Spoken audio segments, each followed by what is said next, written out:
Praise the lord. యేసుక్రీస్తు నామములో మీ అందరికీ శుభములు. ఈరోజు మనం ధ్యానించుకోబోయేటువంటి వాక్య భాగం, మరి అనేక మందికి అనేక ప్రశ్నలు వస్తూ ఉంటుంటాయి. ఆదివారం మరి దేవుని సందులో ఉండాలా? ఏదైనా ఇంపార్టెంట్ ఎగ్జామ్ వస్తే ఎగ్జామ్ రాయాలా? ఆదివారం దేవుని సందులో ఉండాలా? మరి వివాహం సందర్భం వస్తే వివాహానికి వెళ్ళాలా? ఆదివారం మరి ఇంపార్టెన్స్ దేవుని సంధిలో ఆదివారం చర్చిలోనే ఉండాలా? లేకపోతే చాలా ఇంపార్టెంట్ ఎగ్జామ్ కానీ ఇంకా ఏదైనా పరిస్థితులు వచ్చాయి, మరి ఏం చేయాలి? ఏ నిర్ణయం తీసుకోవాలి? ప్రతిష్ఠిత దినం కాబట్టి దేవుని సందులో గడపాలా? పునరుత్థాన దినం ఆదివారం దేవుడి సందులోనే ఉండాలా? మరి వెళ్ళే అవకాశం లేనప్పుడు ఏం చేయాలి? ఎలాగా పరిస్థితి ఏంటి? ఆ రోజున తప్పని పరిస్థితుల్లో ప్రయాణాలు ఉంటే ఏం చేయాలి? ఆ రోజు తప్పని పరిస్థితుల్లో మరి ఏదైనా ప్రతికూల పరిస్థితులు ఎదురైతే ఏం చేయాలి? ఇలాగ చాలామందికి సందేహాలు వస్తూ ఉన్నాయి. సో వాటన్నిటిని ఈరోజు మనం క్లారిఫై చేసుకుంటూ ముందుకు వెళ్ళిపోదాం.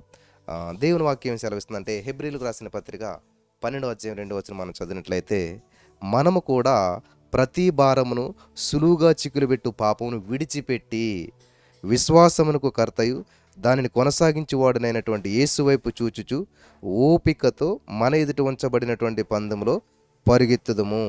ఆయన తన ఎదుట ఉంచబడిన ఆనందము కొరకై అవమానమును నిర్లక్ష్యం పెట్టి సిలువను సహించి దేవుని సింహాసనం యొక్క కుడి పార్శ్వన ఆసీనుడై ఉన్నాడు. ఆమేన్. స్తోత్రం దేవా. ఈరోజు యొక్క వాక్య వెలుగులో నడిపించి సర్వసత్యంలోనికి మమ్మల్ని నడిపించి సత్యం మమ్మల్ని స్వతంత్రులుగా చేస్తుంది కాబట్టి ప్రభా, ఈరోజు ఈ యొక్క వాక్యం ద్వారా మమ్మల్ని బలపరిచినందుకు వందనాలు.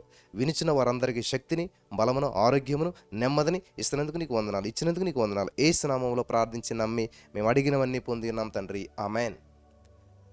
ఇక్కడ జాగ్రత్తగా మీరు గమనించినట్లయితే నా ప్రియమైనటువంటి సహోదరి స్నేహితులారా, ఏంటంటే ప్రతి భారమును ఫస్ట్ ఏం చేయాలి? భారం అంటే చాలా బర్డెన్ ఫీల్ అవుతున్నానండి, చాలా భారంగా ఉందండి, చాలా కష్టంగా ఉందండి అంటుంటారు చాలామంది. కానీ దేవుడు ఏం చెప్తున్నాడు? ప్రయాసపడి భారం మోసుకునిచున్న సమస్త జనుల నా యొద్దకు వచ్చేసి మీకు విశ్రాంతినిస్తాను. అంటే నీ భారము, నీ చింత యావత్తు ఆయన మీద వేసేసేయాలి. నువ్వు భరించొద్దు. నిన్ను సృష్టించిన వాడు నీకు భర్త అయి ఉన్నాడు. భర్త అంటే భరించేవాడు, ఆయన భరిస్తాడు. ఆయన మరి తీసుకుంటానన్నప్పుడు మనకి ఎందుకంటది అంతాను? నీ భారం అంతా నా మీద మోపేసేయి, నీ చింత అంతా నా మీద వేసేసే అని దేవుడు చెప్తుంటే, ఈరోజు చాలామంది ఈ యొక్క భారంగా ఫీల్ అవుతున్నారు ప్రతిదాన్ని. ఏం చేయాలి? ఎలా చేయాలి? మ్యాక్సిమం ఎక్కువ మందికి వచ్చేటువంటి సందేహం ఏంటంటే, ఆదివారం మరి పలానా పని వచ్చింది, ఏం చేయాలి? ఫర్ ఎగ్జాంపుల్, మీరు సంవత్సరం అంతా చదువుకున్నారు, competitive exams most of the time ఎక్కువ సమయం ఆదివారమే ఉంటాయి. 99% ఎక్కడో వేరే డేట్ తక్కువ ఉంటాయి. ఖచ్చితంగా ఆదివారమే ఉంటుంది. అది డిఎస్సి అవ్వచ్చు, ఇట్లాంటి మెయిన్ ఎగ్జామ్స్ ఏవైతే ఉన్నాయో ఆదివారం వస్తాయి. మరి ఏం చేయాలి అప్పుడు? ఆదివారం నేను దేవుని సందులో ఉండాలా? నేను ఎగ్జామ్ రాయకుండా దేవుని సందులో ఉంటే మరి జాబ్ ఎలాగొస్తుంది? ఏం చూజ్ చేసుకోవాలి నేను? ఎందుకంటే ఏ ఎగ్జామ్ అయినా 2.5 గంటలు 3 గంటలు ఉంటుంది, అంతే కదా, అంతకు మించి ఏది ఉండదు. కానీ మిగతా చాలా సమయం ఉన్నది. మరి అలా కాదు, నేను దేవుని సన్నిధిలో పాలు పంచుకోవడానికి అవకాశం లేదు కదా, ఎందుకు ఉండదు? ఈ రోజున ఎర్లీ మార్నింగ్ 3:30కే ఆదివారం ఆరాధనలు ప్రారంభించబడుతున్నాయి. 1.5 hour 2 hours అయిపోతున్నాయి. నువ్వు దాంట్లో పాలు పంచుకుని వెళ్ళొచ్చు. లేదు బ్రదర్, నాకు చర్చిలోకి వెళ్తేనే ఫీల్ ఉంటుంది, నేను చర్చిలో కూర్చుంటేనే ఫీల్ అనిపిస్తుంది. ఎస్, కరోనా టైంలో మరి స్కూల్లోకి వెళ్ళారు మీరు పాఠాలు వినటానికి? స్కూల్కి వెళ్ళారా? మీరు ఇంట్లో కూర్చుని జూమ్లో పాఠాలు చెప్తుంటే విన్నారు, ఎగ్జామ్స్ రాశారు, అన్నీ చేశారు. మనిషి ఏం చేస్తాడంటే తనకి అనుకూలంగా ఉన్నటువంటి వాటిని అనుసరిస్తాడో, ప్రతికూలంగా ఉన్నటువంటిని అనుసరించడం అన్నమాట. కాబట్టి ఈ రోజున నీకు ఏదో ప్రతికూల పరిస్థితి ఎదురైనప్పుడు దేవుని సంధికి మిస్ అవ్వకుండా, మరీ ఇంకా అక్కడ కుదరలేదు అన్నప్పుడు ఏం చేయాలంటే, ఖచ్చితంగా ఆన్లైన్ సర్వీసులు చాలా ఉన్నాయి. ఆన్లైన్ సర్వీసులో నువ్వు పాలు పంచుకోవచ్చు, అక్కడ దేవునితో సమయం గడపచ్చు. లేదు, నీకు అవకాశం ఉంది, ఎగ్జామ్ రాసిన తర్వాత కూడా మళ్ళీ ఎక్కడైనా చర్చ్ జరుగుతుంటుంది లోకల్లోను, ఆ పక్కన ఎక్కడన్నా ఏదో చర్చికి ఆ రోజు నువ్వు వెళ్ళొచ్చు. మా చర్చికే నేను వెళ్తాను, మా లోకల్ చర్చికే నేను వెళ్తాను, మా లోకల్ చర్చిలో నేను ఉంటాను, నేను బాప్తిసం పొందిన తోటే ఆ చర్చికే నేను వెళ్తాను. అటువంటిది పెట్టుకోకుండా ప్రియులారా. ఎందుకంటే నువ్వు ప్రయాణం చేసి వెళ్తున్నప్పుడు రకరకాల వాహనాలు వస్తాయి. నేను ఏ వాహనం సమయానికి చేస్తే ఆ వాహనం ఎక్కి వెళ్తావు. అందుకని లేదు, నేను పలానా అది వచ్చేది వరకు ఇక్కడే ఉంటానంటే నీ ప్రయాణం ముందుకు వెళ్దాం. అదే చెప్తున్నాడు ఇక్కడ దేవుడు. ఏం చెప్తున్నాడంట? సులువుగా చిక్కులు పెట్టేటువంటి పాపాన్ని విడిచిపెట్టి విశ్వాసమునకు కర్తయు దానిని కొనసాగించువాడునైనటువంటి యేసు వైపు చూచుచు. నీ గురి, నీ గమ్యం యేసు వైపు ఉండాలి. నీ యొక్క ఆలోచన అంతా కూడా యేసయ్యను సంతోషపెట్టేటువంటిదిగా ఉండాలి, యేసయ్యకి దగ్గరగా ఉండాలి. ఆమేన్. ఓపికతో పరిగెత్తుదము. హల్లెలూయా. మన ఎదుట ఉంచబడిన పందిరంగం, మనం పందెంలో ఉన్నాం. మనం పరుగులు తీస్తూ ఉన్నాం. థ్యాంక్ యూ జీసస్, హల్లెలూయా. కాబట్టి ఓపికతో పరిగెత్తాలంట, అప్పుడు మనం గోల్ చేరగలుగుతాం. పరిగెత్తనోడు ఎప్పుడు కూడా ఫలితం చూడలేడు. చూడండి, ఆయన తన ఎదుట ఉంచబడిన ఆనందం కొరకై అవమానము నిర్లక్ష్యం పెట్టి సిలువను సహించి దేవుని సింహాసనం యొక్క కుడి పార్శ్వన ఆసీనుడైనడు. దేవుని యొక్క టార్గెట్ అంతా ఎక్కడ ఉంది? దేవుని యొక్క కాన్సెప్ట్, దేవుని యొక్క ఉద్దేశం, దేవుని యొక్క గమ్యం, దేవుని యొక్క గురి ఎక్కడ ఉందటండి? తండ్రి మీద ఉన్నది, తండ్రి కుడి పార్శ్వం దగ్గర ఉన్నది. కాబట్టి తండ్రి కుడి పార్శ్వం దగ్గరికి వెళ్ళేటువంటి దారిలో సిలువ, శ్రమ, నింద నిర్లక్ష్యం చేశాడంట. ఆమేన్, in the name of Jesus. ఆయన తన ఎదుట ఉంచబడిన ఆనందము కొరకై. కాబట్టి దేవుడు నీ పట్ల ఒక ప్రత్యేకమైన ప్రణాళికను సిద్ధం చేశాడు. ఆ ప్రణాళికలను ముందుకు వెళ్తున్నప్పుడు ఏం చేయాలి, ఎలా నిర్ణయం తీసుకోవాలి? కన్ఫ్యూజ్ అవ్వద్దు. చూసారు, సిలువను ఏం చేశాడంటే ఆయన గమనించాలి. అవమానము నిర్లక్ష్యం పెట్టి సిలువను సహించి, సిలువను తప్పించుకోలేదు, సిలువను నిర్లక్ష్యం చేయలేదు, సిలువను సహించాడు. కాబట్టి నీ జీవితంలో నీ గమ్యం చేరుకునేటువంటి ప్రయత్నంలో, నువ్వు గమ్యానికి చేరుతున్నటువంటి సమయంలో చాలా శ్రమలు ఎదురవుతాయి, చాలా ప్రతికూల పరిస్థితులు ఎదురవుతుంటుంటాయి. ఏం చేయాలంటండి? గమనించాలి. యేసు వైపు చూస్తూ మన ఎదురు ఉంచబడిన పందెంలో ఓపికతో పరిగెత్తుతూ ఆయన తన ఎదురు ఉంచబడిన ఆనందం కొరకై అవమానం నిర్లక్ష్యం పెట్టు. నాకు చాలా అవమానం జరిగిపోయిందండి, నన్ను చాలా బాధ పెట్టారండి. నిర్లక్ష్యం చేయి, పట్టించుకోవద్దు. అసలేని నిన్ను ఎవరో అవమానించి నీకేంటి దానివల్ల వచ్చిన లాస్ ఏముంది? ఏమి లేదు. నువ్వు పట్టించుకుంటే వస్తుంది అది, నువ్వు ఆగిపోతే వస్తుంది. నిన్ను అవమానించారని చెప్పి ఆగిపోయావు అనుకో, నీ ప్రయాణం ముందుకెళ్తావు. ఎందుకంటే ఒకనొక రోజు నువ్వు గమ్యం చేరాక నిన్ను అవమానించిన వాళ్ళందరూ కూడా క్లాప్స్ కొడతారు, నిన్ను అవమానించిన వాళ్ళందరూ కూడా నీ వెంట పడతారు. అది నువ్వు చెయ్యాలి. అంతేగాని ఇప్పుడు నేను ఎంత ప్రిపేర్ అయ్యాను, ఆదివారం ఎగ్జామ్ వచ్చింది, మరి వెళ్ళాలా రాయాలా, లేకపోతే దేవుని సంధిలో ఉండాలా, నువ్వు మరీ అంత ఏదో భక్తిని నటిస్తున్నట్టుగా మనం ఏం చేస్తానంటే దేవుని సంధి ఇంపార్టెంటు. చూసారా, నిజంగా నువ్వు అంత ఆశ ఉన్నట్లయితే ప్రార్థించు, ప్రభా ఈ ఎగ్జామ్ ఆదివారం రాకుండా నువ్వు చేసినందుకు వందనాలు అని చెప్పి ప్రార్థించు. ఏదో ఊహించని రీతిలో మరి ఖచ్చితంగా అది వెనకో ముందు అవేలాగా అవకాశం వస్తుంది. దేవుడికి ఏదైనా సాధ్యమే. కాబట్టి ఏం చేయాలంట? సమర్థుడు అన్నిటికీ సమర్థుడే. ఆమేన్. సమర్థుడు అన్నిటికీ సమర్థుడే. అటు ఎగ్జామ్ని మేనేజ్ చేస్తావు, ఇటు దేవుని సంధిని మేనేజ్ చేసుకోగలుగుతావు. ఎలాగా అంటే నువ్వు అనుకున్నట్టుగా కాదు, పరిస్థితులను బట్టి ప్రతికూల పరిస్థితిని అనుకూలంగా మార్చుకోవాలి. కాబట్టి ఆ రోజు నీకు ఎగ్జామ్ ఉన్నది, ఎర్లీ మార్నింగ్ ఎగ్జామ్ ఉందంటే వెళ్ళి ఎగ్జామ్కి వెళ్ళి రాసేసేయి. మధ్యాహ్నం నుంచి దగ్గరలో ఉన్న చర్చికి వెళ్ళి అటెండ్ అవ్వు, అయిపోయింది. లేదు నువ్వు వెళ్ళే ఏరియాలో ఎక్కడ చర్చే లేదు అంటే ఏం చేస్తావు? ఆన్లైన్ ఉంది. ఇప్పుడు యూట్యూబ్ ఓపెన్ చేస్తే చాలా సర్వీసులు జరుగుతాయి. నీకు ఇష్టమైనటువంటి మరి సర్వీస్ ఏదో ఉంటుంది, ఎవరొకరు సేవకులు ఉంటారు, ఆ సేవకులు చెప్తున్న సర్వీస్ అంతా పాలు పంచుకో. ఎలాగండి ఆన్లైన్లో వెళ్ళొచ్చా? మరి స్కూల్లో పాఠాలు జూమ్లో నేర్చుకోలేదా మనం? స్కూల్లో పాఠాలు మరి జూమ్ ద్వారా మరి కరోనా టైంలో స్కూల్కి ఎవరు వెళ్ళారు? చర్చిలకి ఎవరు వెళ్ళారు? ఇంట్లో నుంచే కదా చర్చి, ఇంట్లో నుంచి కదా నేను నేర్చుకున్నాం. అనుకూలత లేదు, అప్పుడు అవకాశం లేదు, గవర్నమెంట్ ఎలా చేయలేదు. చర్చిలకి వెళ్ళొద్దు, జనాలు సమూహంగా కూడొద్దని చెప్పారు. ఎస్, గవర్నమెంట్ గౌరవించాం. హల్లెలూయా. గమనించాలి ప్రియులారా, ఫైనల్ నీ గురి గమ్యం దేవుని మీద ఉండాలి. ఫైనల్ నీ గురి గమ్యం దేవుని మీద ఉండాలి. మనకి స్కూల్లో చదువుకుంటున్నప్పుడు ఒక లెసన్ ఉంటుంది అనమాట. ద్రోణాచార్యుడు అని చెప్పి ఏకలవ్యుడు అని చెప్పేసేసి, ఏకలవ్యుడు ఇలా నాకు గురుగారు విద్య నేర్పనంటే నేను నేర్పనంటాడు ఆయన. కానీ ఈయన ఏం చేస్తాడు? గురుగారు ఫోటో పెట్టుకుని నేర్చుకుంటాడు, గొప్పవాడవుతాడు. పట్టుదల గమనించాలి, పట్టుదల, ఆసక్తి ఉన్నటువంటి వాడిని ఏ శక్తి ఏ పరిస్థితి ఆపలేదు. In the name of Jesus, హల్లెలూయా. కాబట్టి ఈ రోజున ఈ యొక్క సత్యాన్ని మనం గ్రహించినంత కాలం ఈ యొక్క ఆచారాల్లో నిమగ్నమైపోయి ఇలాగే ఉండాలి, ఇదే సిస్టమ్, ఇదే రూల్ అని ఒక రూల్ గీత గీసుకేసుకుని అందులో ఉండిపోతారు చాలామంది. లేదు ఈ చర్చికే వెళ్ళాలి, నువ్వు ఇక్కడే బాప్తిసం పొందావు. నాకు కూడా ఇటువంటి పరిస్థితి ఎదురైంది. నేను హైదరాబాద్ 2010లో ఏప్రిల్ 7th హైదరాబాద్ వచ్చాను. అప్పటి వరకు నేను మరి విలేజ్ అమలాపురం దగ్గర ఉన్నటువంటి పాసర్లపూడి అనేటువంటి విలేజ్లో ఉండేటువంటి వాడిని. నా చిన్నతనం నుంచి నేను పుట్టింది అక్కడే, పెరిగింది అక్కడ, అంతా అక్కడే. ఆ జీవితం గడుపుతున్నటువంటి సమయంలో నేను 17 సంవత్సరాల వయసు వచ్చేసరికి ఇంటర్మీడియట్ సెకండ్ ఇయర్లో ఉండగా 2002లో బాప్తిసం పొందాను నేను. హల్లెలూయా. నా పుట్టినరోజు రోజునే నా బాప్తిసం కూడా తీసుకున్నాను నేను. జనవరి 13వ తారీఖు నేను పుట్టినరోజు, బాప్తిసం పొందిన రోజు 2 ఒకటే. అర్ధరాత్రి, మా ఇంట్లో ఎవరు ఒప్పుకోలేదు. మా నాన్నగారు ఒప్పుకోలేదు. బాప్తిస్మాలు పొందారంటే, బాప్తిస్మం పొందావంటే నీకు ఉద్యోగం రాదు. బాప్తిస్మం పొందావంటే మనకున్నటువంటివన్నీ పోతాయి. బాప్తిస్మం పొందావంటే యేసుప్రభువుని స్వీకరించావంటే, ఆ, క్రిస్టియన్ మ్యారేజ్ చేసుకున్నావంటే నీకున్నటువంటి ఇవన్నీ పోతాయి అని అంటుంటారు చాలామంది. నికోదేములు ఉంటారు చాలామంది, రహస్య క్రైస్తవులు ఉంటారు చాలామంది. నేను అందరినీ బహిర్గతమని చెప్పట్లేదు, కానీ దేవుడు నీకు ఇచ్చినటువంటి ప్రేరేపణ బట్టి నువ్వు వెళ్ళాలి.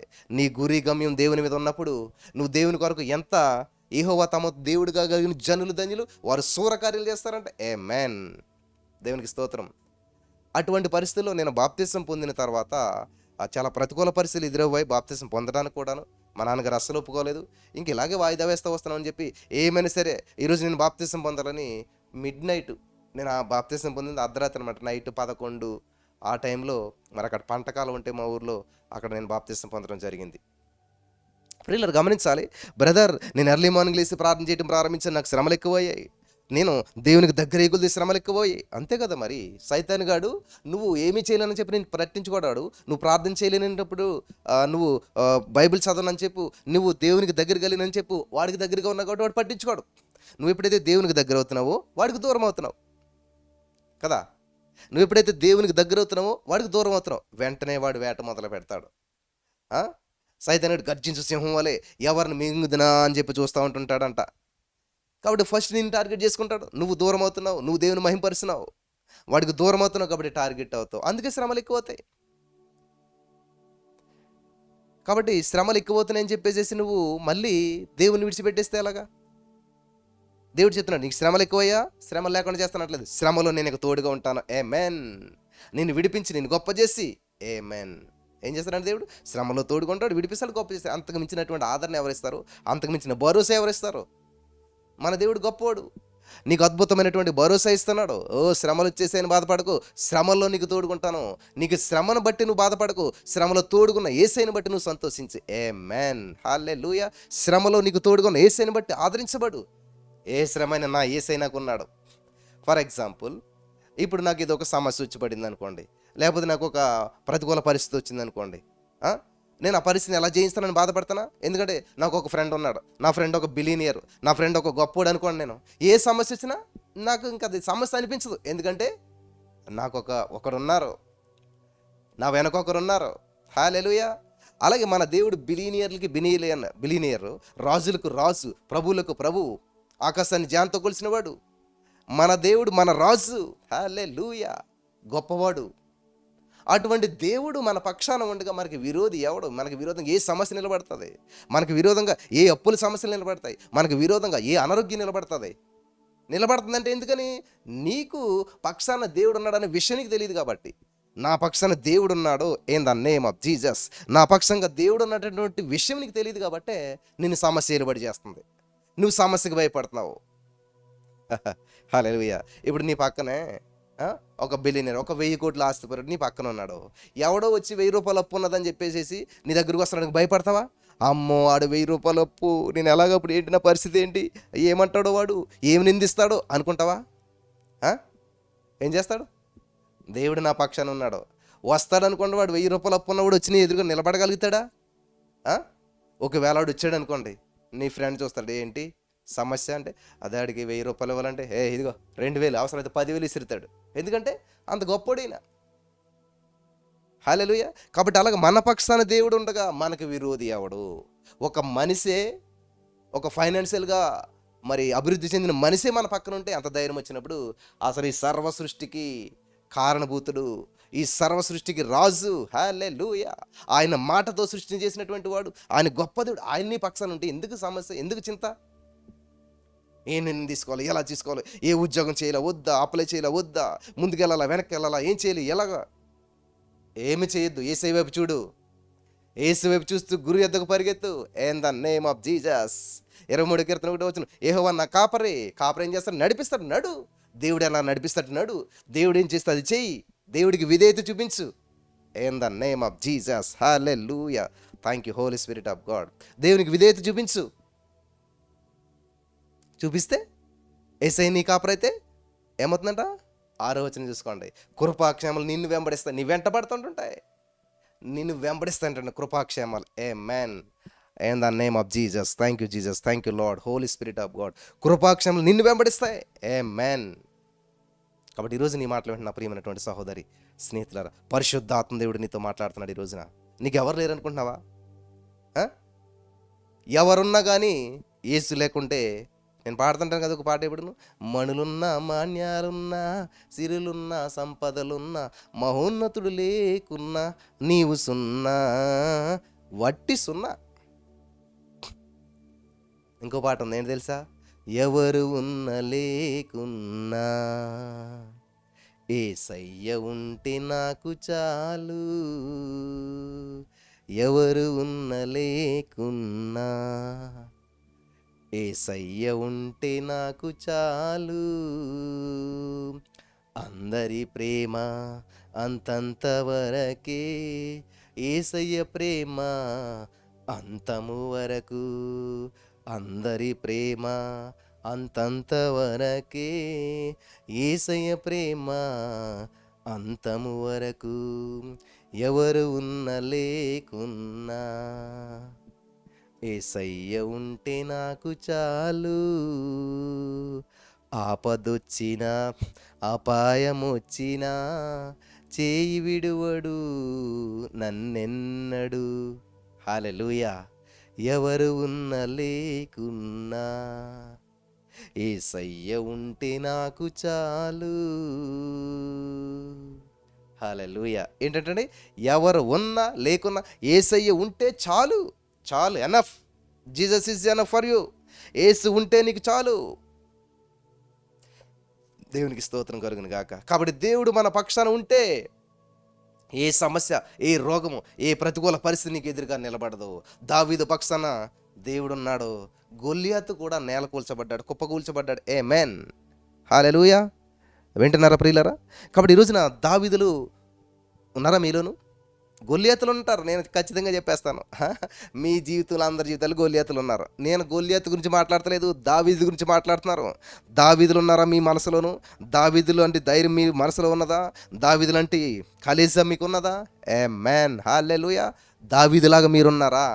మీలో ఎంతమంది దావీదులు ఉన్నారో? మీకు ఎంతమంది గొల్లియాతులు ఉన్నారంటే, అయ్యి బాబు బ్రదర్, అప్పుల సమస్య గొల్లియాతులాగా నిలబడ్డది నా ఎదురుగుండాను, అనారోగ్య సమస్య గొల్లియాతులాగా నిలబడ్డది నా ఎదురుగుండాను.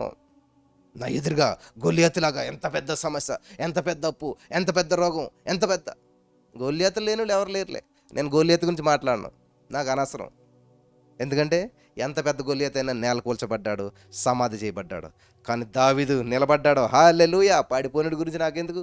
నిలబడ్డాడు గురించి కావాలి, నిలబెట్టినోడి గురించి కావాలి నాకు. ఆ దావీదుని నిలబెట్టినోడు దేవుడు. హల్లెలూయా. దావీదుని వాడుకున్నవాడు దేవుడు. కాబట్టి నిలబడ్డ దావీదుని చూడు, దావీదుని నిలబెట్టినటువంటి దేవుని స్తుతించు. ఆమేన్. దావీదుని ఆదర్శంగా తీసుకో, దావీదుని నిలబెట్టినటువంటి దేవుని స్తుతించు. ఆమేన్. Thank you Jesus. హల్లెలూయా.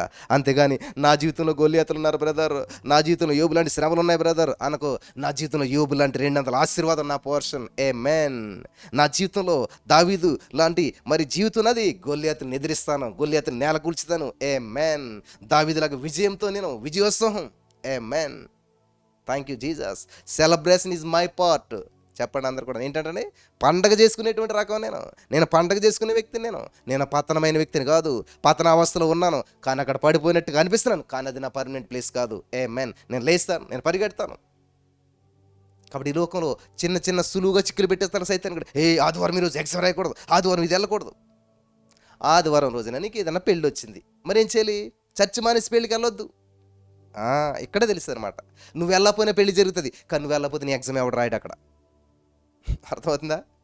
నువ్వు వెళ్ళకపోయినా పెళ్లి జరుగుతుంది, కానీ నువ్వు వెళ్ళకపోతే ఎగ్జామ్ ఎవడు రాయడు అక్కడ. సో కాబట్టి ఇక్కడ ఏది నిర్ణయం తీసుకోవాలి, ఏది వెళ్ళకూడదు. ఆదివారం చర్చికి వెళ్ళిపోతున్నావు, కాబట్టి మధ్యలో ఎవరికి యాక్సిడెంట్ అయిపోయింది, చనిపోయే పరిస్థితులు ఉన్నాయి, అప్పుడు ఏం చేయాలి? లేదు పోతే పో, నేను చర్చికి వెళ్తాను. అది కాదు. ఇట్లాంటి నిర్ణయాలు నువ్వు ఎలా తీసుకోవాలి ఏంటనేటువంటిది పరిశుద్ధాత్మ దేవుని సహాయంతో నువ్వు ముందుకెళ్తూ ఉండాలి. హల్లెలూయా. దేవునికి స్తోత్రం కలిగిన గాక. కాబట్టి నీ జీవితంలో నువ్వు ముందుకెళ్తుంటే ఏమెదురవుతుంది అంటే, సులువుగా చిక్కులు పెట్టు, పాపను విడిచిపెట్టు, విశ్వాసమునకు కర్త in the name of Jesus. విశ్వాసానికి కర్త, ఆదరణకు కర్త, ఆలోచనకు కర్త మన దేవుడు. విశ్వాసమును కర్తయు దాన్ని కొనసాగించేవాడు నేను యేసు వైపు చూడు. విశ్వాసానికి కర్త, కొనసాగించేవాడు. Continuous tense. ఆమేన్. నువ్వు గతంలో నేను చాలా విశ్వాసనండి. ఎవడికి కావాలి? గతంలో నీకు ఎంత విశ్వాసం ఉంటే, గతంలో నీకు ఎంత డబ్బు ఉంటే ఎవడికి కావాలి? ఆ? ఇప్పుడు టీ తాగడానికి డబ్బులు లేవు, నిన్ను ఎవడ లెక్క చేస్తాడా? గతంలో కోటీశ్వరుడే నువ్వు, కానీ ఇప్పుడు టీ తాగడానికి డబ్బులు లేవు, ఎవడ పట్టించుకోడు నిన్ను. గతంలో టీ తాగడానికి డబ్బులు లేవు నువ్వు, కానీ ఇప్పుడు కోటీశ్వరుడు, నిన్ను అందరూ పట్టించుకుంటారు. మ్యాన్, నేను చెప్పే విషయం అర్థమవుతుంది అనుకుంటున్నాను మీ అందరికీ కూడాను. గతం కాదు నీకు కావాల్సింది, ప్రజెంట్ ఎలాగుంది నీ పరిస్థితి, కంటిన్యూ అవ్వాలి, విశ్వాసం ఉండాలి, ఆ విశ్వాసం కంటిన్యూస్గా ఉండాలి, ఆ విశ్వాసం కొనసాగించాలి. In the name of Jesus. మన దేవుడు కొనసాగించే దేవుడు. కాబట్టి ఈ రోజున ఈ వాక్యం వింటున్నట్టు నా ప్రియమైనటువంటి సహోదరి స్నేహితులారా, మీ విశ్వాసం లెవెల్ పెరుగుతుంది అనుకుంటున్నాను నేను, మీ విశ్వాసం రేకెత్తించబడుతుంది అనుకుంటున్నాను. కాబట్టి ప్రతిరోజు వాక్యం వినాలి, పురుకొల్పబడాలి. ఆమేన్. మీ యొక్క విశ్వాసం రేపబడాలి. ఆమేన్. మీ విశ్వాసం పెరుగుతూ ఉండాలి, పెరుగుతూ ఉండాలి, దినదినము అభివృద్ధి చెందుతూ ఉండాలి, ఫెయిత్ లెవెల్ ఇంక్రీజ్ అవుతూ ఉండాలి. ఉన్న స్థితిలోనే ఉండకూడదు. గతంలో ఉన్న చోట ఇప్పుడు ఉండకూడదు, ఇప్పుడున్న చోట భవిష్యత్తులో ఉండకూడదు. నీ స్టేజ్ మారాలి, నీ స్థితి మారాలి, నీ క్లాస్ మారాలి. మేము మిడిల్ క్లాస్ అండి, ఎప్పుడు మిడిల్ క్లాస్లో ఉంటావా? మేము లో క్లాస్ అండి, ఎప్పుడు లో క్లాస్లో ఉంటావా? క్లాస్ మారాలి, పరిస్థితి మారాలి, సిచ్యువేషన్ మారాలి. ఆల్రెడీ దేవుడు నీకు ఒక ప్రణాళిక సిద్ధం చేసేసాడు. ఆయన ధనవంతుడైంది, నీవు దరిద్రుడు కాబట్టి మళ్ళీ ఆయన దరిద్రతను ఆయన తీసుకుని నీకు ధనాన్ని నీకు ఇస్తే నువ్వు ఇంకా దాన్ని అనుభవించకుండా నువ్వు ఇంకా పేదరికంలో ఉంటూ ఎలాగా? దేవుడు అంత సమకూర్చాడు ఎవరికోసం? నీకోసమే ప్రాణం పెట్టాడు. ఎవరికోసం? నీకోసం, నా కోసం. ఆయన పరలోకం వెళ్తాక ప్రాణం పెట్టుకోలేదు. ఆయన ఏదో గొప్ప ఘనత పొందుకోవాలని చెప్పి ఆయన ఏమీ కష్టపడలేదు ఇక్కడ. ఆయన చేసిందంతా కూడా త్యాగం, నీకోసం, నా కోసం. హల్లెలూయా. ఆయన సిలువలో ప్రాణం పెట్టినంత నీకోసం, నా కోసం. ఆయన నీతిమంతుడిగా జీవించినంత నీకోసం, నా కోసం. In the name of Jesus. హల్లెలూయా. ఈ యొక్క సత్యాన్ని మీరు గ్రహించాలి ప్రియులారా. దేవుడు చేసినంత నీ కోసం, నా కోసం. ఆయనకి ఏదో శ్రమ వచ్చింది, ఆయనకి ఏదో బాధ వచ్చిందని నువ్వు అనుకుంటే పొరపాటే. ఆయన అనుభవించినంత నీ కోసమే, నీకు మంచి జీవితం ఇవ్వాలని, నిన్ను కూడా ఆయనతో పాటు సింహాసనం మీద కూర్చోబెట్టాలి. ఆమేన్. తండ్రి కుడి పార్శ్వం ఆయన కూర్చున్నాడట, ఆయన పక్కన కుర్చీ వేసి నేను ఆహ్వానం తెలియజేస్తున్నాడు ఈ రోజున. యేసు నేనే మార్గము, సత్యం, జీవం, నా ద్వారా రండి, నేను మార్గం వేసాను మీకు. మార్గము నేనే అన్నాడు యేసు. పాడతాం, మరి వెళ్తున్నావా మార్గంలోను? ఐఎమ్ రిచ్ అంటావు, రిచ్గా జీవిస్తున్నావా? రిచ్గా థింక్ చేస్తున్నావా? లేబర్ థింకింగ్ ఉంటుంది అంతా కూడా. మేము ఎంత అండి, మా జీవితం ఎంత అండి, మేమే పాటోళ్ళు అండి. మరేంటి ఐఎమ్ రిచ్ అని ఎందుకన్నావు? ఎందుకన్నా? మరి రిచ్గా థింక్ చేయి, రిచ్గా జీవించు, రిచ్గా మాట్లాడు, రిచ్గా ఉండు. హల్లెలూయా. దేవునికి స్తోత్రం కలుగును గాక. కాబట్టి ఇదే సులువుగా చిక్కులు పెట్టేటువంటి పాపం అంటే ఏంటంటే, ఇలాగ సైతాన్ గడు ఏం చేస్తాడు, నేను ఆలోచనలన్నీ కూడా ఇలాగ తారుమారు చేస్తుంటారు అనమాట. ఇలా ఉండాలి, ఇలాగే ఉండాలి, ఇలా చేయకూడదు, ఇలా చేయాలి, ఇలానే చేయాలి, ప్రార్థన అంటేని ఇలాగనే ఉండాలి, ఇలాగే చెయ్యాలి అని ఒక సర్కిల్ గీసేసి, ఒక వృత్తం గీసి అందులో కూర్చోబెట్టేస్తాడు నిన్ను సైతాన్ గడు. ఇది భక్తి, ఇది ఇలాగా అని చెప్పేసేసి ఆచారంలో నిన్ను నడిపిస్తూ ఉంటుంటాడు. గమనించాలి ప్రియులారా. ఆధ్యాత్మికంగా నడవడం నేర్చుకోండి, ప్రభువుని మహింపరచడం నేర్చుకోండి. నీ గురి ఎప్పుడు ప్రభు ఉండాలి. హల్లెలూయా. ఒకటి ప్రియులారా, తండ్రి బిడ్డల సంబంధం దేవునితో మనకున్నది. ఈ సత్యాన్ని మీరు గుర్తించాలి. తండ్రి బిడ్డల సంబంధం. కాబట్టి నువ్వేం చేసినా, నువ్వు ఎలా చేసినా, ఇప్పుడు నా పిల్లలు ఉంటారు, ఎన్నో తప్పిదాలు చేస్తుంటుంటారు, ఎన్నో పొరపాట్లు చేస్తుంటారు, ఎన్నో విలువైన వస్తువులు పాడు చేస్తుంటుంటారు. వాళ్ళని నేను ఏమన్నా చంపేస్తానా? మరేం చేస్తాను? పోయిన వస్తువు కొంచెం బాధ అనిపిస్తుంది, కానీ వాళ్ళకి కొన్నిసార్లు తెలియజేస్తాం, అమ్మ ఇది ఇలా చేయకూడదు, అలా ఉండాలి, జాగ్రత్తగా ఉండాలి, ఇలా అని చెప్పి వాళ్ళని ఎడ్యుకేట్ చేస్తాం తప్ప వాళ్ళని వదులుకోం మనం. వింటున్నారా? అలాగే దేవుడు నువ్వేది ఈ తప్పిదం చేసావు, నువ్వు ఇలా చేసావు కాబట్టి నీ తప్పుదల్ని ఎత్తి చూపిస్తూ కూర్చోడు ఆయన.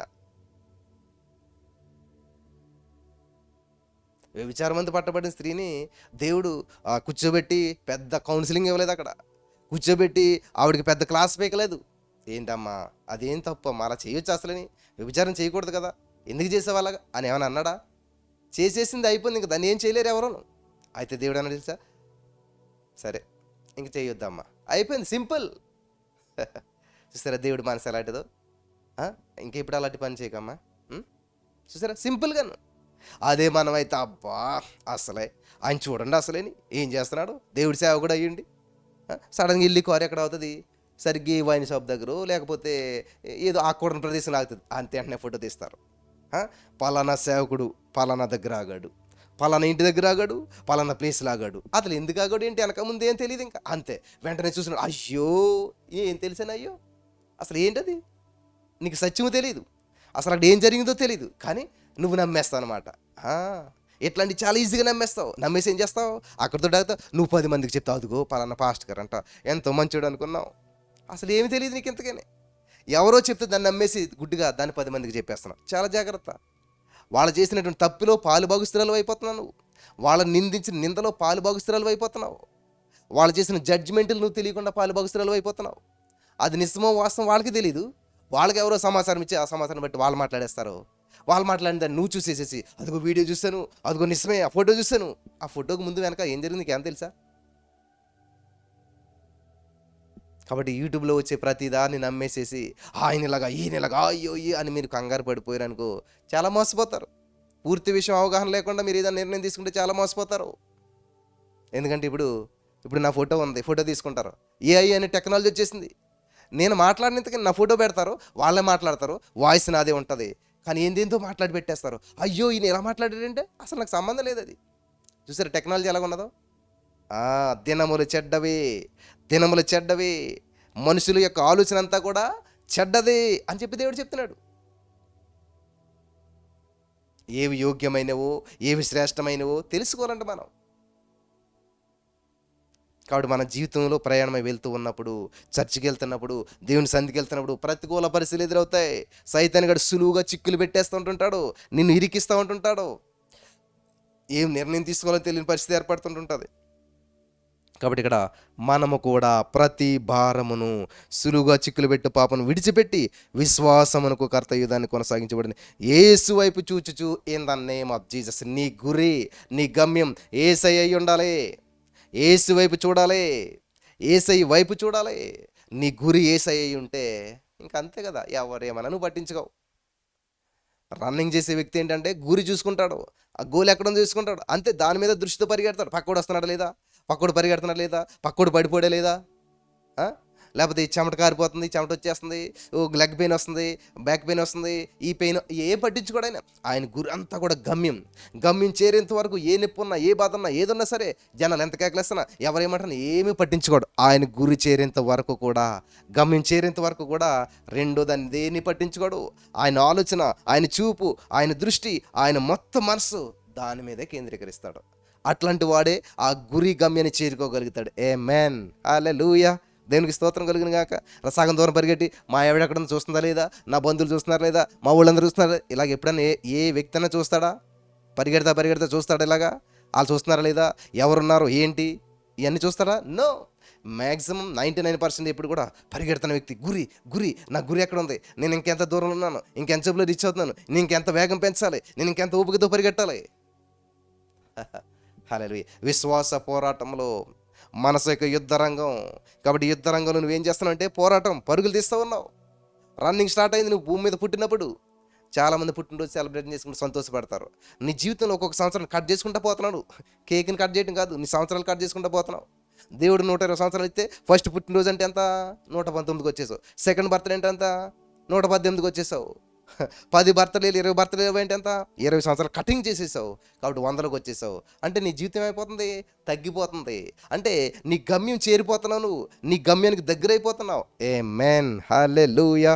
దేవునికి స్తోత్రం కలుగును గాక. కాబట్టి ఈ సత్యం తెలిసిన రోజున నీ జీవితంలో అన్ని అద్భుతాలే. నువ్వు ఒక రన్నింగ్ రేస్లో ఉన్నావు. హల్లెలూయా. కాబట్టి ఎక్కడ ఏ నిర్ణయం తీసుకోవాలి, ఎక్కడ ఎలా ఉండాలి, ఏం చేయాలి, ఏ విషయంలో నువ్వు ముందుకెళ్ళాలి, ఏ విషయంలో నువ్వు ఆగాలి, ఏ విషయంలో ఆలోచించాలి. ఎవరు ఆలోచన చెప్పరు. యేసు ప్రభువు చేయవలసింది అయితే ఏమి లేదు, కానీ యేసు ప్రభువు పరిశుద్ధాత్మ దేవుడిని పంపించాడు మనకి. ఈ పరిశుద్ధాత్మ దేవుడు ఏం చేస్తాడంటే ఆయన కూడా ఏం చేయడు. యేసు ప్రభువు ఏది చేశాడో అది నీకు తెలియజేస్తాడు. ఆమేన్. ఏం చేస్తాడు తెలుసా? హలో, నువ్వేంటి స్వస్థత అంటున్నావు, యేసు ప్రభు ఇప్పుడు చేశాడు కదా, ఈ సత్యం నీకు తెలీదా అని చెప్పి సర్వసత్యంలోనికి పరిశుద్ధాత్మ దేవుడు నిన్ను నడిపిస్తాడు. ఆమేన్. కాబట్టి బైబిల్ గ్రంథంలో ఫ్యూచర్ టెన్స్ అనేటువంటిది కనిపించదు మనకి ఎక్కడ కూడా పెద్దగాను. అంత ఫాస్ట్ టెన్స్ జరిగిపోయింది. కానీ నువ్వేంటి నిరీక్షణ, జరుగుతుంది. అంత జరిగిపోతే మళ్ళీ జరుగుతుంది అంట. ఎప్పుడు జరుగుతుంది, ఏం జరగాలి, నీ జీవితంలో ఏ ఆశీర్వాదం కావాలన్నా ఆల్రెడీ అనుగ్రహించబడిపోయింది. ఆత్మ సంబంధమైన ప్రతి ఆశీర్వాదం ఎఫెసీ 1:3 ప్రకారం నీకు అనుగ్రహించేశాడు దేవుడు, నీకు ఇచ్చేశాడు, సమస్తం చేసేసాడు. కానీ మన యొక్క ఆలోచన మాత్రం ఏదో చేస్తాడు, ఇంకాను ఎప్పుడో చేస్తాడు, ఏదైనా చేయగలుగుతాడు దేవుడు. భ్రమలో జీవిస్తూ ఉన్నాం మనం ఇంకాను. సత్యం మిమ్మల్ని స్వతంత్రంగా చేస్తుంది. సత్యం ఏంటంటే దేవుడు చేయవలసినంత చేసేసాడు, ముగించేశాడు, ఆమెను చెప్పాడు, ఎండగారు చేసి వెళ్ళిపోయాడైనా. ఆయన మళ్ళీ వచ్చాడంటే ఇక్కడ మొత్తం ఎండ పలకటానికి వస్తాడు తప్ప ఏదో ప్రారంభించడానికి ఏదో చేయటానికి కాదు. ఎండ ఇంకా ఆయన వచ్చాడంటే సమాప్తం. ఈ సత్యాన్ని మీరు గ్రహించాలని ప్రభు పేరట నేను మనవి చేస్తూ ఉన్నాను. హల్లెలూయా, దేవునికి స్తోత్రం కలుగును గాక. కాబట్టి ఈ రోజున ఈ మాటలు వింటున్న ప్రియమైనటువంటి సహోదరి స్నేహితులారా, పరిశుద్ధాత్మ దేవుడు మీ పట్ల గొప్ప ఉన్నతమైన ప్రణాళికలు కలిగి ఉన్నాడు, గొప్ప ఉద్దేశాలు కలిగి ఉన్నాడు. ఆమేన్, హల్లెలూయా, హల్లెలూయా. కాబట్టి దేవుడు చేసేటువంటి కార్యాలు చాలా ఉన్నతమైనటువంటివి, దేవుడు చేసేటువంటి కార్యాలు చాలా అద్భుతమైనటువంటివి.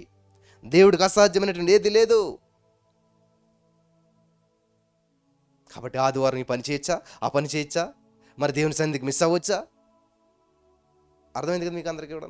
ఏం చేయొచ్చు, ఎలా చేయొచ్చు, ఎలా ఉండాలి, ఎలా ఉండకూడదు. కాబట్టి మొట్టమొదటి ప్రిఫరెన్స్ దేవునికి ఇవ్వాలి, సెకండ్ ప్రిఫరెన్స్ మరి నీ ఫ్యామిలీకి ఇవ్వాలి, థర్డ్ ప్రిఫరెన్స్ దేవుడు పని చేయడానికి ఇవ్వాలి. హల్లెలూయా, వింటున్నారా? కాబట్టి ఇలాగ ప్రాక్టీస్ని బట్టి మనం ముందుకెళ్తూ ఉండాలి. ఫ్యామిలీని కూడా నిర్లక్ష్యం చేయొచ్చు. ఎప్పుడంటే నీ దేవుని పనిని వాళ్ళు నిర్లక్ష్యం చేసినప్పుడు, నీ దేవుని పట్టించుకోలేనప్పుడు, దేవుని అంగీకరించలేనప్పుడు.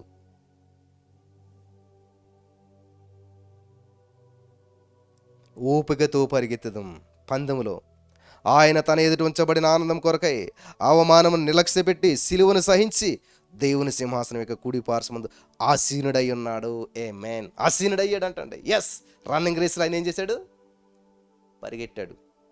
పరిగెట్టేటప్పుడు అవమానం వచ్చింది, శిక్ష వచ్చింది. సిలువ శిక్షను భరించాడు, సహించాడు, సిలువను సహించాడు. నేను సహించడం లేదు, తప్పుకోలేదు, సిలువను సహించుకుంటూ. కాబట్టి నువ్వు రన్నింగ్ రేస్లో చేస్తున్నప్పుడు చెమట వస్తుంది, ఉప్పుకుంటుంది చెమట. అదే ఉప్పుతో కూడిన చెమట కంట్లో పడితే ఎంత మండుతో తెలుసా మీకు? ఎదురవ ఇలాంటి అనుభవాలు అసలు ఎప్పుడైనా చెమట కార్చి పని చేశారా?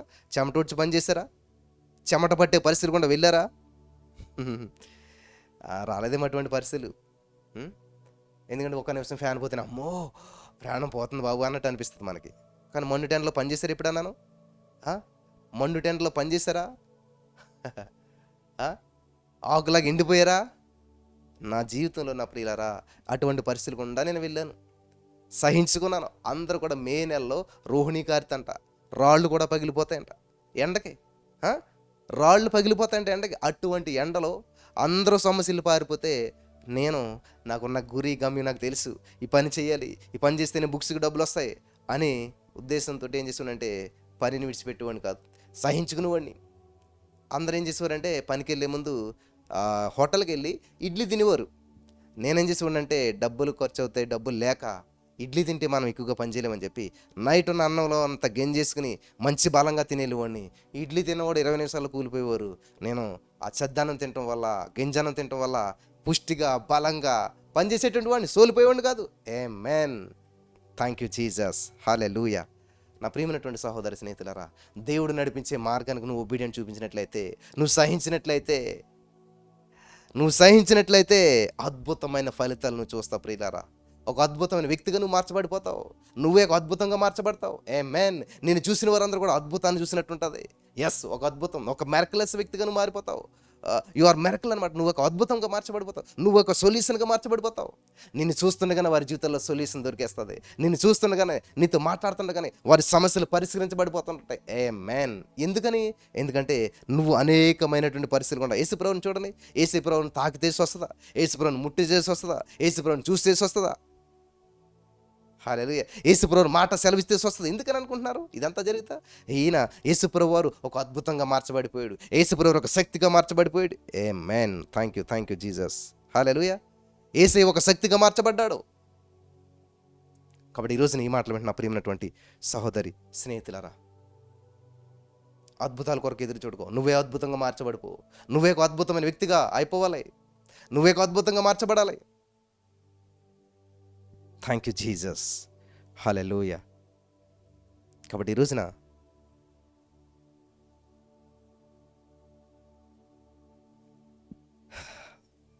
ఎవరో కామెంట్ పెట్టారు, రిచ్గా ఉన్న వాళ్ళు పేదవాళ్ళకి హెల్ప్ చేయండి అని చెప్పేసి. రిచ్గా ఉన్నవాళ్ళు పేదవాళ్ళకి సాయం చేయడం, నువ్వే రిచ్గా ఉండాలని ఎందుకు అనుకోకూడదు?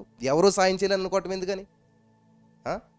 ఐఎమ్ రిచ్, ఐఎమ్ బ్లెస్డ్, దేవ నన్ను రిచ్గా చేసినందుకు కొందరు అనుకోకుండా నాకు ఎవరో సాయం చేస్తే నేను సహాయం పొందుదారి అని ఎందుకని అనుకోండి.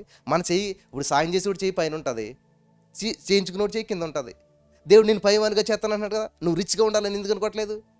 ఐఎమ్ రిచ్, నేనే రిచ్గా ఉండాలి, నేనే సహాయం చేసే వ్యక్తిగా ఉండాలి అని నువ్వు ఎందుకు అనుకోవట్లేదు? మనం రిచ్గా థింక్ చేయట్లేదు, అందుకని రిచ్ అవ్వట్లేదు. మనం గొప్పగా థింక్ చేయట్లేదు. మన దేవుడు గొప్పోడని చెప్పి మనం నమ్మట్లేదు, స్వీకరించట్లేదు. ఆమేన్. దావీదు యుద్ధరంగానికి ఎదురుకంట అన్నలరా, దావీదుని మీరు ఎందుకు చంపట్లేదు? దావీదుని చంపొచ్చు కదా అనట్లేదా? నేను చంపుతాను. వాళ్ళ వీళ్ళ చంపితే చూద్దామని అనుకోవట్లేదు దావీదు, నేను చంపుతాను దావీదుని. హల్లెలూయా. I am rich. యుద్ధం వచ్చా అవి కాదు, ఆ మనసులో రిచ్నెస్ ఉంది దావీదుకి. గొల్లియతుని చంపేటువంటి ధైర్యం ఉంది, దమ్ము ఉంది. ఎందుకంటే నా దేవుడు గొప్పడు, నా పక్షాన ఉన్నాడు గొప్ప దేవుడు. నన్ను బట్టి కాదు, ఇది నా శక్తిని బట్టి కాదు, నా హైట్ని బట్టి కాదు, నాకున్న జ్ఞానాన్ని, నాకున్న గొప్పతనాన్ని బట్టి కాదు, నా వెనకాల ఉన్నాడు, ఆయన బట్టి నేను చేస్తాను. హల్లెలూయా. యెహోవా తమకు దేవుడిగా కలిగిన జనులు గొప్పవారు, వారు సూరకార్యాలు చేస్తారు. ఆమేన్. Thank you Jesus. హల్లెలూయా. కాబట్టి మీరు ఆలోచించండి, రిచ్గా ఆలోచించండి. నేను రిచ్. హల్లెలూయా. ఎవరో నాకు సాయం చేస్తే కాదు, నా యేసయ్య వలన నన్ను గొప్పవాడు చేస్తాడు ఆయన, నన్ను గొప్ప రిచ్ మ్యాన్గా చేసేటువంటి వాడు ఆయన. కాబట్టి ఆయన దారిద్ర్యం వల్ల నేను ధనవంతుని అయ్యాను. I'm rich. నా ఇంట్లో ధన సమృద్ధి ఉన్నది, నా ఇల్లే ధన సమృద్ధి. ఆమేన్. ప్రతిరోజు పలుకుతాం కదా, మనం పలుకుతూ ఉండాలి. కాబట్టి ఈ రోజున ఈ మాటలు వింటున్నట్టు నా ప్రియమైనటువంటి సహోదరి స్నేహితులారా, దయచేసి నీ యొక్క ఆలోచన మారినంత వరకు మన ఆలోచన ఎలాగంటే తెలుసా? డబ్బు ఉన్న వాళ్ళందరూ అలాగ ఉన్నారు, వాళ్ళ పేదలకు సాయం చేయొచ్చు కదా. ముఖేష్ అంబానీ గారికి ఎన్ని వేల లక్ష కోట్లు ఉన్నాయి కాబట్టి మన భారతదేశంలో ఎంతమంది ఉన్నారు? 100 కోట్లే ఉన్నారు. 1,00,000 కోట్లు ఎక్కడ, 100 కోట్లు ఎక్కడ? ఆయనకు ఉన్నటువంటి డబ్బులు ఒక్కొక్కడికి కోటిస్తే భారతదేశం అంతా ధనం. అబ్బా, ఎంత గొప్ప ఆలోచన!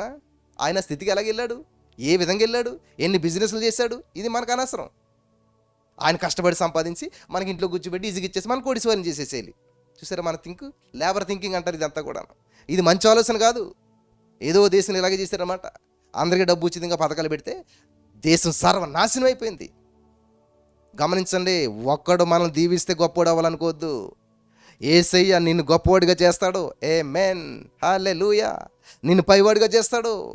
కాబట్టి నువ్వు పైవాడిగా ఉండాలనుకోవాలి, కానీ ఎవరో నాకు సహాయం చేయాలి, ఎవరో నాకు హెల్ప్ చేయాలి, ఇదంతా లేబర్ థింకింగ్ అనమాట. హల్లెలూయా. నేను సహాయం చేసేలా చేసావు దేవానికి వందనాలు, నన్ను అప్పిచ్చేవానిగా చేసావు దేవానికి వందనాలు, నన్ను పైవానిగా చేసావు దేవానికి వందనాలు. ఇలాగ ఆలోచించండి. రిచ్ థింకింగ్ ఇదంతా కూడాను, గొప్ప ఆలోచన ఇదంతా కూడాను, మంచి ఆలోచన అంతా కూడాను. ఆమేన్. ఆమేన్. Thank you Jesus. Thank you Lord. హల్లెలూయా. హల్లెలూయా. కాబట్టి ఈరోజు నీ మాటలు వింటున్నట్టు నా ప్రియమైనటువంటి సహోదరి స్నేహితులారా, నీ ఆలోచన నీ విత్తనాలే నీకు మంచి భవిష్యత్తుని, మంచి పంటని తెచ్చి పెడతాయి. కాబట్టి నీ ఆలోచన పూర్గా ఉంటే నువ్వు ఎలాగ రిచ్ అవ్వగలుగుతావు? నీ ఆలోచన సరిగా లేనట్లయితే అంతే కదా, నువ్వు చదివిన దాన్ని బట్టే నీ ఎగ్జామ్ రాయగలుగుతావు. నువ్వు సరిగ్గా నీ ఆలోచనలో ప్రిపేర్ అవ్వలేదు, నీ మైండ్లో సరిగ్గా ప్రిపేర్ అవ్వలేదు, అక్కడ ఏం ప్రశ్నించిన ఏం రాయాలో నీకు తెలియట్లేదు, ఏం చేస్తావు? ఫెయిల్ అయ్యి కూర్చుంటావు. ప్రాబ్లం ఎవరిది? మాస్టర్దా కాదు. ప్రాబ్లం పరీక్ష పేపర్దా కాదు. ప్రాబ్లం ఎక్కడ లేదు, నీలోనే ఉంది, నీ ఆలోచన విధానంలో ఉంది. దేవునికి మహిమ కలుగును గాక. నేను చెప్పే విషయాలు మీకు అందరికీ అర్థమవుతున్నాయని చెప్పేసి నేను నమ్ముచున్నాను. కాబట్టి నిన్ను నువ్వు రిచ్గా చూసుకున్నంతకాలం నువ్వు ఎప్పటికీ రిచ్ అవ్వలేవు. నిన్ను నువ్వు గొప్ప వ్యక్తిగా చూసుకున్నంతకాలం నువ్వు ఎప్పటికీ గొప్ప వ్యక్తి కాలేవు. నీ గురి గమ్యం ఏసై లేనంతకాలం నువ్వు ఏ గమ్యం పెట్టుకుని, ఏ గురి పెట్టుకుని నువ్వు రీచ్ అవ్వలేవు. యెహోవా నా కాపరి, నాకు లేమి కలగదు అనే పలకటం మానేసి నేను లేమిలో ఉన్నాను, వాళ్ళ దానంలో ఉన్నారు, వాళ్ళ సమృద్ధిలో ఉన్నారు, వాళ్ళకి సాయం చేయొచ్చు కదా, వాళ్ళకి ఇవ్వచ్చు కదా. ఎప్పుడు మనుషుల మీద ఆధారపడేటువంటి వాళ్ళు ఎప్పుడు కూడా గొప్పవాళ్ళు కాలేరండి. ఎప్పటికీ గొప్పవాళ్ళు కాలేము. మనం మనుషుల వైపు చూసినటువంటి వారు గొప్పవాళ్ళు కాలేదు, గొప్పవారు అవ్వలేరు. మహోన్నతుడి వైపు చూడాలి, మహోన్నతుని దేవుని వైపు చూడాలి. In the name of Jesus. Thank you lord. యేసే మన గురి యుద్ధకి పరుగిడుచుంటిని, యేసుని చేరుటి కొరకు. గురు యొద్దకు, యేసు వద్దకు పరిగెట్టు, యేసు వైపు చూడు. ఇక్కడ అదే చెప్తున్నాడు కదా ఆయన. యేసు వైపు చూచుచు మన ఎదుటి ఉంచబడిన పందిరంగంలో ఓపికతో పరిగెత్తదాం. యేసుప్రభు ఏం చేయడంట? ఆయన వేసే తన ఎదురు ఉంచబడిన ఆనందం కొరకై అవమానమును నిర్లక్ష్యం పెట్టి, నువ్వు అవమానం రెండు ఉన్నాయి. ఆనందాన్ని నిర్లక్ష్యం చేస్తే అవమానం పొందుకుంటావు, అవమానాన్ని నిర్లక్ష్యం చేస్తే ఆనందం పొందుకుంటావు. దేవుడు ఏం చేశాడంట? అవమానాన్ని నిర్లక్ష్యం చేశాడు, ఆనందం పొందుకున్నాడు. హల్లెలూయా. దేవునికి స్తోత్రం కలుగును గాక. నువ్వేం చేస్తావు? అవమానాన్ని పట్టించుకుంటావు. నన్ను అవమానించారా, నన్ను అంత మాట అన్నారా, కృంగిపోతావు, లొంగిపోతావు, కోపం వచ్చేద్ది, బాధ వచ్చేద్ది, ఏడుపు వచ్చేద్ది, హృదయం అంతా నలిగిపోతుంది. అక్కడి నుంచి అంతే కృంగిపోతావు, అనారోగ్యం వచ్చేద్ది, సమస్య వచ్చేద్ది, మంచం పట్టేస్తావు, క్షీణించిపోతావు, కుసించిపోతావు. అబ్బో చూసారా, సులువుగా చిక్కులు పెట్టే పాపం అంటే ఇదే. ఆనందం ఉందేవి ఇక్కడ ఏమన్నదంటే ఇక్కడ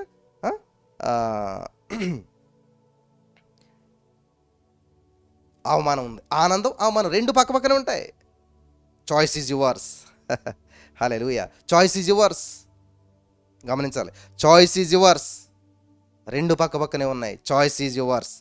ఏది నువ్వు చాయిస్గా తీసుకుంటున్నావు? Thank you Jesus, thank you Lord. ఏది నీ చాయిస్గా తీసుకుంటున్నావు? ఆనందమా, అవమానమా? అది నీ ఇష్టం. దేవుడు ఏం చేయలేడు ఇక్కడ. యేసుప్రభువుకి 2 ఆప్షన్స్ వచ్చాయంట, ఆనందం, అవమానం. కాబట్టి ఏం చేశాడు? అవమానాన్ని నిర్లక్ష్యం చేశాడంట, పట్టించుకోలేదంట. ఆనందం వైపు చూస్తూ పరుగులు తీశాడంట. Amen, amen, amen. అది నా పోర్షన్. యోబులో చూసినప్పుడు నేను 200 ఆశీర్వాదం చూసుకుంటాను.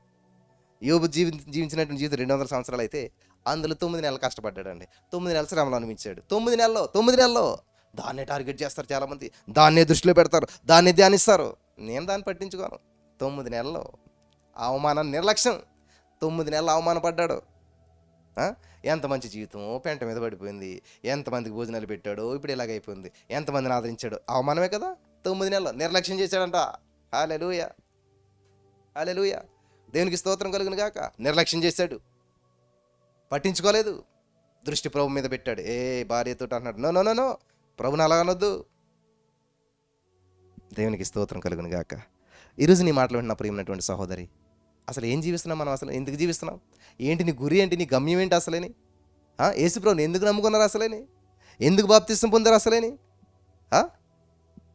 ఆలోచించండి ఒకసారి. అసలు దేవుడి కోసం ఏంటి జీవితం అంటలేని? ఏం జీవితం జీవిస్తూ ఉన్నాం? ఎటువంటి జీవితం జీవిస్తూ ఉన్నాం? ఎవరి కోసం జీవిస్తున్నాం? ఎవరిని మహింపరుస్తున్నాం అసలేని? యేసుప్రభు నమ్ముకుని డబ్బులు తీరుతాయి, యేసుప్రభు నమ్ముకుని ఉద్యోగం వస్తాయి, యేసుప్రభు అంటే ఇదే ఏదో వస్తుందనే కదా దేవుడు నమ్ముకునేది. అంతేగాని దేవుడి కోసం రోషంగా జీవిద్దాం, దేవుని చూపిద్దాం, దేవుని శక్తిని మన ద్వారా బయలుపరచుదాం, దేవుడి నామం మన ద్వారా మహింపరచబడాలి, దేవుని గొప్పదని నా ద్వారా చూపించాలి. దేవుని యొక్క అద్భుతమైన సృష్టి నేనే ఒక అద్భుతాన్ని. ఎక్కడుంది? లేదు. ఎప్పుడు మనం అద్భుతం చూడాలి, అద్భుతం పొందుకోవాలని చూస్తాం, కానీ నువ్వు ఒక అద్భుతమైన వ్యక్తిగా జీవించాలి, నువ్వే అద్భుతంగా మార్చబడాలి, నీలో రోషం ఉండాలి, నీలో పౌరుషం ఉండాలి. ఎక్కడున్నది? ఎంతసేపు ఎవరైనా సాయం చేస్తారా మనకి? ఎవరైనా హెల్ప్ చేస్తారా? నా పరిస్థితిని ఎవరు బయటకు తీసుకొస్తారా? నువ్వు నిజంగా దేవుని వైపు చూస్తే ఎప్పుడు నువ్వు బయటపడిపోదు పరిస్థితి నుంచి. నువ్వు నిజంగా దేవుని మీద ఆధారపడి దేవుని వైపు చూస్తూ దేవుని గురిగా పెట్టుకుని నువ్వు పరిగెడితే ఈ పాటికి ఎప్పుడు నువ్వు బయటపడదు నీ అప్పు నుంచి, ఈ పాటికి ఎప్పుడు బయటపడదు నీ సమస్య నుంచి. కానీ నువ్వేం చేస్తావు? నాకు ఎలాగొస్తుంది సహాయం, ఏ విధంగా వస్తుందా? మూర్తిగా అంటాడు, hello my dear daughter, hello Esther, నువ్వు గొప్పదానం అయిపోయావు అనుకుంటున్నావేమో. నీవు సహాయం చేయకపోతే సహాయం ఏ విధంగానైనా వస్తుంది. వేరొక చోట నుంచి నా యేసయ్య నాకు సహాయం పంపిస్తాడు. ఆమేన్. వాట్ ఎ వండర్ఫుల్ వర్డ్స్ అండి. మూర్తిగా మాట్లాడుతున్న మాటలు చూసారా? మూర్తిగా ఉన్న విశ్వాసం కూడా మనకు లేదు ఇక్కడ ఎవరికైనా. ఏమన్నాడు తెలుసా? అమ్మా నువ్వు మహారాణి అయిపోయి అనుకున్నావేమో, నువ్వు సాయం చేయకపోయి, నువ్వు నిర్ణయం తీసుకోకపోయి, నువ్వు ముందుకు రాకపోతే దేవుడు నమ్మదగిన వాడు తెలుసా, ఆయన సహాయం వేరొక చోట నుంచి పంపిస్తాడు. ఈ ఛాన్స్ నువ్వు మిస్ చేసుకుంటేనే. Thank you Jesus, thank you Jesus, thank you Lord. హల్లెలూయా. నా ప్రియులరా, నిజంగా పరిశుద్ధాత్మ దేవుడు నన్ను వాడుకుంటున్న విధానాన్ని బట్టి ఈ వర్తమానాలు ఎవరైతే రెగ్యులర్గా వింటారో మీ మైండ్ సెట్ మారిపోద్ది, మీ ఆలోచన మారిపోతుంది. దేవుడు నన్ను దీవించే విధానాన్ని మీరు చూస్తే 200 రూపాయలతో హైదరాబాద్ వచ్చాను, రాబోయే రోజుల్లో నా సాక్ష్యం మీరందరూ ఆశ్చర్యపోతారు. రాబోయే రోజుల్లో నా స్థితిని చూసి మీరందరూ కూడా ఆశ్చర్యపోతారు. ఆమేన్. నేను ఇప్పుడే చెప్తున్నాను, ఎందుకంటే గొప్ప ఉన్నాక నేను చెప్పట్లేదు, ఏమీ లేని స్థితిలో నేను చెప్తున్నాను. నా దేవుడు నన్ను ఇప్పటికే చాలా హెచ్చించాడు. రాబోయే రోజుల్లో అసలు ఊహించడం, ఎక్స్పెక్ట్ చేయని రీతిలో దేవుడు ఉన్నతమైన స్థితిలో నన్ను పెడతాను. ఆయన సమర్థుడు. ఆమేన్. హల్లెలూయా. ఆత్మలోకంలో దేవుడు నన్ను ఆల్రెడీ చాలా ఉన్నతంగా చేశాడు. రాబోయే రోజుల్లో ఆశ్చర్యపోతారు. నాకు ఇప్పుడేందాక ఒక సహోదరి ఫోన్ చేసి చెప్తుంది అనమాట, బ్రదర్ అసలు నేను చాలా ఆశ్చర్యపోయాను, 2 సార్లు నాకు దేవుడు దర్శనం చూపించాడు. మీ ఆల్ నైట్ ప్రేయర్కి వస్తున్న జనం చూసి నాకు ఆశ్చర్యం అనిపించింది. మామూలుగా లేరు అసలు. ఇదేంటంటే ఆల్ నైట్ ప్రేయర్కి, ఎక్కడ ఆల్ నైట్ ప్రేయర్ 5, 6, 10 మంది ఉంటారు, కానీ మీ ఆల్ నైట్ ప్రేయర్లో జనం చూస్తే విస్తారం. అసలు ఎంతమంది ఎంత దూరం నుంచి వస్తున్నారో తెలుసా అసలని. నేను కూడా ఉన్నాడు అందరూ. చాలా సంతోషం అనిపించింది. ఇది ఒక్కసారి కాదు, 2 సార్లు పదే దేవుడు నాకు చూపిస్తూ ఉన్నాడు. హల్లెలూయా. దేవునికి స్తోత్రం కలుగును గాక. దేవుడు నమ్మదగిన వాడు ప్రియులారా, దేవుడు నమ్మదగిన వాడు. యెహోవా తమకు దేవుడిగా కలిగిన జనులు ధన్యులు. నేను ధన్యుణ్ణి. నా యేసయ్య నాకు దేవుడు, నా యేసయ్య నాకు తండ్రి, నా యేసయ్య నాకు గురి, నా యేసు వైపు చూస్తూ నేను ఓపికతో పరిగెడుతున్నాను. నిందను నిర్లక్ష్యం చేస్తున్నాను, అవమానాన్ని నేను అలక్ష్యం చేస్తూ ఉన్నాను. హల్లెలూయా. ఆనందం కొరకు ఓపికతో నేను పరిగెడుతూ ఉన్నాను. కాబట్టి ఏ సమస్య ఏది నాకు ఎంత మాత్రం హాని చేయదు. నేను I am more than a conqueror. నేను అత్యధిక విజయం పొందిన వ్యక్తిని. విజయం పొందుతానని చెప్పను, ఆల్రెడీ విజయం పొందేస్తాను. ఆమేన్. హల్లెలూయా. హల్లెలూయా. Victory is my portion. విజయం నా వంతు. స్వస్థత నా స్వాస్థ్యం. Thank you Jesus. నేను ఆరోగ్యవంతుణ్ణి, నేను ఐశ్వర్యవంతుణ్ణి, నేను బలవంతుణ్ణి, నేను శక్తివంతుణ్ణి. ఎందుకంటే నన్ను బలపరచు వాని యందు నేను సమస్తం చేయగలుగుతాను. హల్లెలూయా. నన్ను బలపరిచే నా యేసయ్య ద్వారా నేను సమస్తం చేయగలుగుతాను. Thank you Jesus, thank you lord. సమస్తం దేనైనా చేయగలుగుతాను నేను. అంతేగాని నాకున్న జ్ఞానము, నాకున్న ఆలోచన అయితే ఏమి చేయలేను. ఇంచు కూడా కదలలేను నేను. ఒక్క మాట కూడా మాట్లాడలేను నేను. నా జీవితంలో వెనక్కి వెళ్ళి చూస్తే ఇంటి కోడి పెట్ట అనేటువంటి వారు, అంటే ఇంట్లో కోడి పెట్ట ఏం చేస్తుంది, గుడ్ల మీద కూర్చుని ఉంటుంది, ఇంకేం చేయదు అది. నన్ను కూడా అనుగుదేలు కోడి పెట్ట అనేవారు, ఇంటి కోడి పెట్ట అనేటువంటి వారు. అందరూ ఆడుకుంటే ఇంట్లో కూర్చునేవాడిని. ఆ కొంగుచాటు పెట్టి అంటారు కదా అమ్మ దగ్గర, అట్లా ఇంట్లోనే ఉండేటువంటి వాడిని. చూసారా, పేతురు కూడా ఇలాగ భయపడి చిన్నపిల్లకి భయపడ్డటువంటి వాడు ఎప్పుడైతే దేవుని ఆత్మచేత నింపబడ్డాడో ఒక్క ప్రసంగాన్ని 3000 మంది మార్చాడు. ఆమేన్. పేతురు ఒక్క ప్రసంగం 3000 మంది మార్చడం కాదు అద్భుతం. ఈరోజు దేవుడు నిన్ను నన్ను వాడుకొని పేతురు లాంటి క్రియలు, పేతురు ద్వారా జరిగించిన క్రియలు నీ ద్వారా నా ద్వారా కూడా జరిగించడానికి సిద్ధంగా ఉన్నాడు. నువ్వు సిద్ధంగా ఉన్నావా? Are you ready? హల్లెలూయా. నువ్వు నమ్మినట్లయితే దేవుని శక్తిని అనుభవిస్తావు. నువ్వు నమ్మినట్లయితే దేవుని అద్భుతం చేత నింపబడతావు. కాబట్టి ప్రియులారా, హ్యూమన్ వాల్యూస్ మర్చిపోవద్దు. తల్లిదండ్రులు గౌరవించండి, తల్లిదండ్రులు ప్రేమించండి, తల్లిదండ్రుల పట్ల శ్రద్ధ కలిగి ఉండండి. నువ్వు దీర్ఘాయుష్య మందిలో ఉన్నట్లు నీ తల్లిని తండ్రి సన్మానించు. అంతేగాని మంచి ఫుడ్ తిను, మంచి ఎక్సర్సైజ్ చేయి, ఇది చెప్పలేదు దేవుడు. ముందేం చేయాలి? తల్లిదండ్రులు గౌరవించడం నేర్చుకోవాలి. తల్లిదండ్రులు గౌరవించకుండా ఎన్ని ఎక్సర్సైజ్ చేసినా సడన్గా హార్ట్ అటాక్ వచ్చి పోయిన వాళ్ళు చాలామంది ఉన్నారు. ఎంత ఫిట్గా ఉన్నారు, ఎంత ఫిలిం స్టార్స్, ఎంత గొప్పోళ్ళు సడన్గా పోయారు. నీవు దీర్ఘాయుష్య మందిలో ఉన్నట్లు నీ తల్లిని తండ్రిని సన్మానించు, మంచిగా జీవించు, మంచిగా ఉండు. ఈ లోకం శాశ్వతం కాదు. యేసు వైపు చూస్తూ ఓపికతో పరిగెట్టు. అటువంటి భాగ్యం ఇక్కడ ఉన్న వారందరికీ పరిశుద్ధాత్మ అనుగ్రహించి నడిపించి బలపరచును గాక. ఆమేన్.